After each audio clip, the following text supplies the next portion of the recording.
Hi, and welcome to this episode of the Alter Egos training videos. In this video, I will be discussing unique tabs that appear when creating actions under specific circumstances.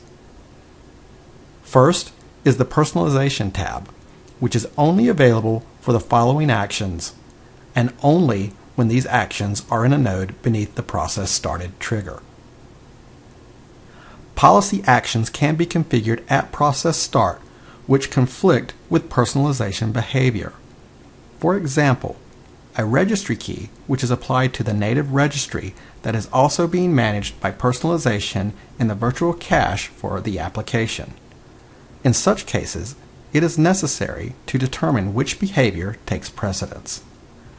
This is configured to the relevant policy action dialogues using the Personalization tab.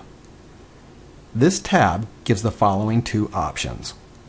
Policy configuration takes precedence over user personalization. When this option is selected, Environment Manager applies the policy setting to the real registry or file system and the virtual cache. Therefore, the process always applies the policy setting even if the registry key or file path is virtualized. Although not seen in the user interface, this is achieved by adding the virtual actions to the configuration. User personalization takes precedence over policy configuration. When this option is selected, the policy setting is applied to the native registry or file system, but not the virtual cache. As personalization settings are applied to the endpoint after policy is applied, they are read in preference to the native settings for any managed paths.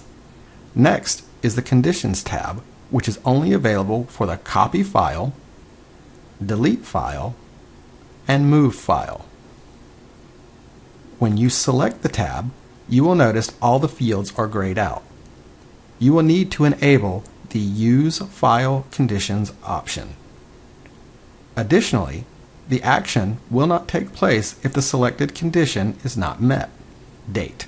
Specify a modified, accessed, or created date for the identified file or folder. For example, only files which were created before a certain date are deleted. Size. Set a condition based on the size of the file or folder.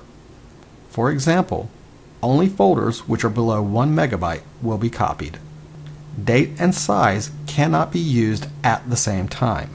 When you select Copy File, Move File, and Copy Folder, there will be an extra checkbox for comparing destination timestamp and destination size. These options enable a comparison between the source and destination files of the same name. This could be used to set up a condition which only copy the file if it was created at a later date than the one in the target location, or if it is of a larger size. This removes the need to set a specific date or file size.